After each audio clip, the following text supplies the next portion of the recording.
Hello, আসসালামু আলাইকুম সম্মানিত viewers and welcome my new blog. আজকের ব্লগটা অন্য কিছু না, আমি প্রায় দীর্ঘ ৯ মাস পর বাড়িতে যাব। তার খুবই একটা চাপে ছিলাম, ছাত্রদের পরীক্ষা নিয়েছি, তার মধ্যে আবার রমজান। সেই জন্য বেশি কিছু কিনতে পারি নাই। আমি আমার ওয়াইফের জন্য কিছু কিনছি, সেগুলো অনেক আগেই কিনছিলাম যেন মধ্য অবস্থায়। আর আমার বাস্তি আছে, আমার বাইস্তা আছে, তার জন্য কিছু কিনছি। আব্বুর জন্য একটা লুঙ্গি কিনছিলাম অনেক আগেই, সেটা যাওয়া হয়নি আর দিতেও পারি নাই, তো একসাথে নিয়ে যাচ্ছে আর কি। তো আগে প্রথমে আমি কি কি নিব, এটা একটা পাঞ্জাবি আমার পুরান পুরান বলতে নতুনই, একবার দুইবার হয়তো পরছি। এটা অনেকদিন আগেই আয়রন করে রাইখে দিয়েছিলাম আমার আলমারিতে। এটা নিব। এটার সাথে একটা পায়জামা ছিল না, ওইটা কোথায় আছে? এটার ভিতরে না,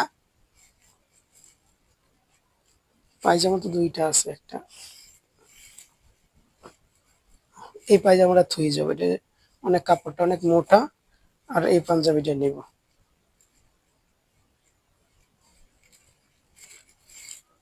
এই পায়জামাটা নেব। আরেকটা জিনিস দেখেন, ব্যাগটার একটা লুক, গর্জিয়াস লুক, অনেক সুন্দর লাগে দেখতে। যাই দেখছে সবাই এপ্রিসিয়েট করছে যে ব্যাগটা আপনার অনেক সুন্দর। কিন্তু কিনছি একেবারে সামান্য টাকা দিয়া, কত জানি 200 টাকা না? হ্যাঁ, 200 টাকা দিয়ে কিনছিলাম। এটা আমি মেলবো না, কারণ এটা বাস করতে অনেক সময় লাগে। এটা আমার বড় বাস্তির জন্য কিনছি, আইমানের জন্য। হ্যাঁ, নার্সারিতে পড়ে, 7 বছর বয়স কিনছি এটা। এটা বললাম বাস করবে না। এ এ করি, দেখ দেখো, এটার ভিতরে তো মনে হয় আমাইবে না।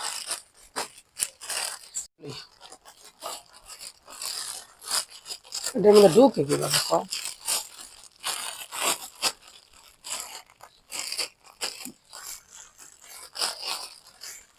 তারপর কর, শপিং হয়ে যায় অনেক। কারণ আমার ব্যাগে একবারে আমার গাইবে না, শপিং এত শপিং হয়ে যায়। ড্রেস আমার ছোট বোনের জন্য, মাস করার জন্য কিনছি।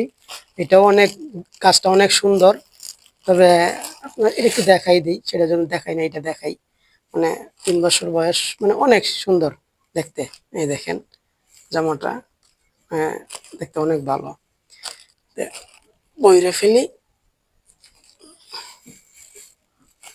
কাগজ সহ বড়ি, তাইলে একটা ব্যাগে বইরে হালাই, না পড়লে আবার হয়ে যাবে। আমার এই দুইটা টুপি বইরে ফেলি নাকি? টুপি কোনটা নেবো, এটা নেবো না এটা নেবো? এটাই নি না, এটা থাক।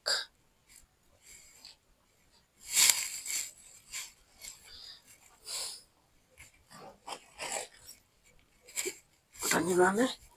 এই যে ফাইনালি গিয়ে আপনার পূর্বের আমার একটা ভিডিওতে আছে, আমি 4টে লুঙ্গি কিনছিলাম। একটা আমার শ্বশুরকে দিচ্ছি, আমি 2টা রাখছি, একটা আব্বুর জন্য নিয়ে যাচ্ছি। বাড়িতে যাচ্ছিলাম অনেক আগেই নিবো, বাড়িতে তো যাওয়া হয়নি, যার জন্য আর নিতে পারি নাই। আব্বুর জন্য এটা নিচ্ছি। মানে মার্কেট করার আমার কোনো প্ল্যানই ছিল না।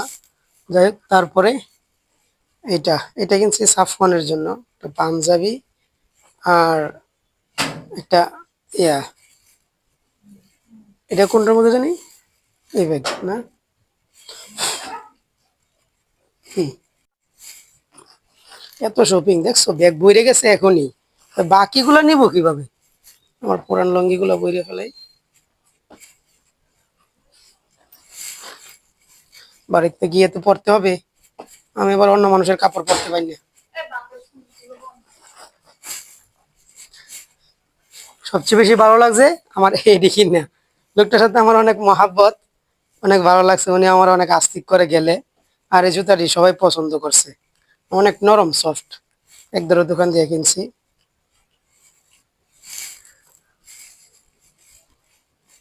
শপিং এ বলবো যে শপিং তো বইরে যেতেছে ব্যাগ। এবার আবার ওই মেশিন টেশিনটি লইতে হইবে না?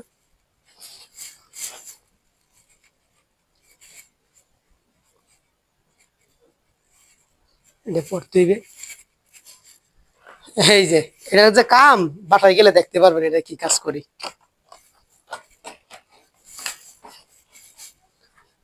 তারপর এটা এই পকেটে নিয়ে নিই। ফাইনালি আমার মার্কেট, দেখেন, আমার পুরো ঈদের মার্কেট। 100 টাকার গেঞ্জি, পুরুষ মানুষ তো তাই এমনই।